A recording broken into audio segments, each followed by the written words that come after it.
I've been living in Australia since last August. My wife's Aussie, my in-laws are Aussie, and my dog's Aussie. I'm joking. I don't have a dog. But I guess you could say I really like Australia, and I think you probably would too. And by the way, this isn't going to be one of those generic move to Australia videos where they're like, oh, there's a beach. Oh, the pastries are nice. Oh, it's always sunny. I'm going to let you in on some really cool things that Australia has to offer that you won't have heard before. So if you're looking for a change of scene, then these are my top 10 reasons why you should move to Australia. Let's get into it. Now, first of all, I think we need to be outside because while I've worked very hard on my YouTube studio here in our Aussie apartment, it's not as vibey as the outdoors. So let's go.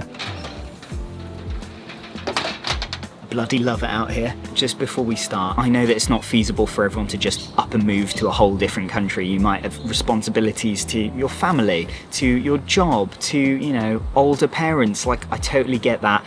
And also, it can be expensive to move at first. My wife and I have the luxury of having not really any responsibilities other than, you know, spending time with our loved ones, which we can do if we catch a flight every now and then. It's definitely cheaper to live here in Brisbane than a lot of the UK. I say a lot because obviously there are parts of the UK that are probably cheaper to live than Brisbane City, Australia. We lived in London in a tiny one-bed flat, like really small, black mold, everything was breaking in it, and we were paying more than we are paying for this lovely spacious two-bed apartment with this gorgeous view with like palm trees all around.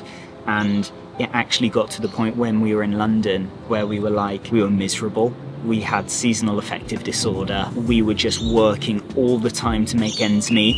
And we were just so unhappy. We didn't have a proper quality of life. Okay, so the first thing is that the weather is pretty excellent here in Queensland all year round. Apart from if you're in some parts like Melbourne, where it's more like London and more temperamental. But if you're in the state of Queensland, it is hot, it is warm, it is good. It can be a downside, it can be too hot, but you know, as long as you've got aircon or a fan, you're doing all right. Obviously, there's more to life than the weather, but the weather is just virtually every day it's sunny, which as a British person, I'm just not used to because it really is quite grey and rainy in the UK. And because the weather's so good, it feels like you're on a holiday all the time, which I think makes you more productive. I think it improves work. I think it improves hanging out with family and friends. The second thing is that, I can't remember who said it, someone on TikTok said this, but Australians have huge coffee privilege. Coffee here is so exceptionally good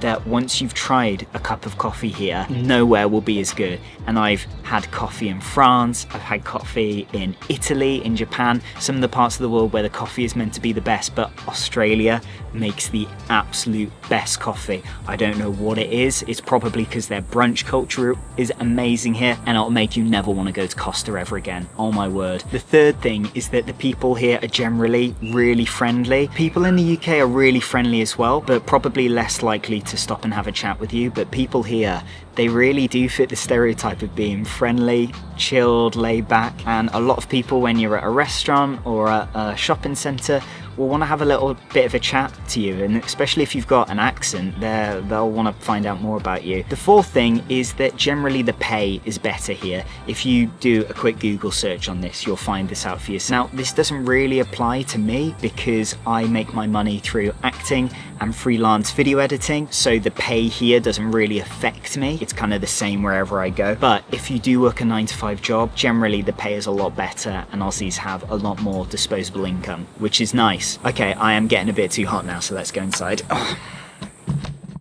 Okay, we're back indoors now, away from the dangerously high UV. Fifth thing, brunch culture.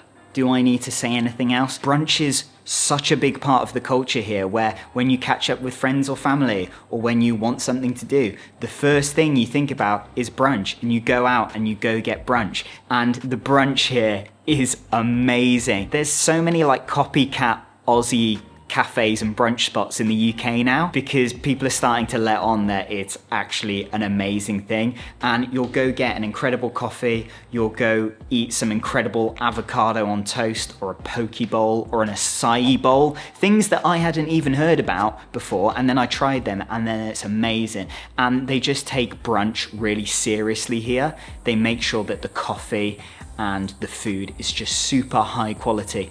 Also, the brunch is really cheap here. You can get a coffee for like £2, and you can get like a really big plate of food for like £7. So it's just so good. Number 7 is shopping centres. They have this brand called Westfield, which you probably know if you live in the UK, because the UK has a few Westfields, big shopping centres. Well, they're Australian. If you thought the one in Shepherd's Bush was big in London, then wait until you get to Australia. The Westfield shopping centres and other brands of shopping centres they're just insane. They are ginormous. They go on for miles and miles, it feels like, with tons of shops and restaurants. They're just so fun. And I think one of the main reasons why this is the case is because a lot of Australia is very hot, so you couldn't just build a big shopping village outdoors. No one would want to go to them. When the weather's really hot here in Queensland, people either go out to places with air conditioning or stay indoors in their own air conditioning. So they've got these big air conditioned shopping centres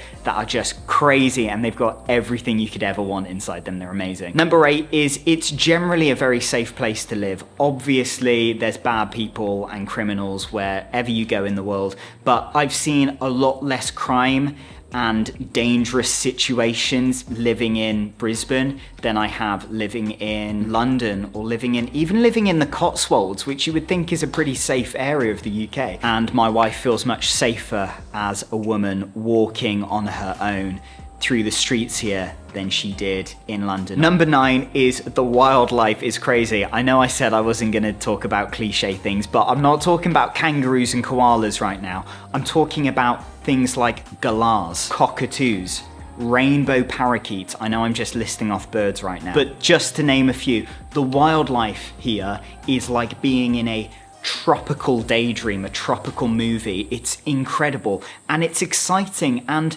in the UK, we've got some amazing wildlife, but in Australia, it feels so exotic, and I'm still impressed. Like, I haven't just been living here since August, I've also spent time here on and off for the last few years because my wife's Aussie, so we're visiting here to see family. It's just brilliant here. When you see a bird that is complete rainbow colors fly past your face, and that's just normal. Like, it's just so cool. It's just such a cool place to live. And number 10 is, I know I was saying it's pretty hot here, but there's a climate preference for everyone. If you like snowy mountains, Australia has that. If you want hot sunny beaches, Australia has that. If you want jungle river cruises, Australia has that. If you want cooler areas, Australia has that. Australia, if you look at it on a map of the world, you'll see how huge it is. So it's not just the generic, what we see in the films, where it's like hot and dusty and kangaroos bouncing around. If I wanted to go into the outback right now, I would be driving for hours and hours and hours. It would take me ages. So when we fly from the UK to Brisbane, we'll usually fly to Singapore and then Singapore to Brisbane. So we've got a layover. That flight, Singapore to Brisbane, the majority of it is flying over Australia, and it's usually like a 6 or 7 hour flight. So the majority of those 6 hours is just flying over Australia alone to get to the other side of the country. If you're like, yeah, I would love to experience Aussie culture, get the coffee, see a koala, but I don't want to live in the brutal heat, then there's, you know, a change of scene for you. Also, no one is perfect, no country is perfect. I have a list of negatives as well, so if you want me to make a video on that, comment below. Also, I have a weekly newsletter where I help you, grow and get better as a person, while also giving some cool life updates and, chatting some nonsense about Australia or piano or acting or whatever. So if that interests you, go subscribe using the link below. It's completely free. If you enjoyed this video, I know you're gonna absolutely love this one here, so go watch that one right now. And if you want to stay in touch with little old me, then hit the subscribe button and maybe even the bell if you're feeling cheeky, and I'll see you guys in the next video. Take care.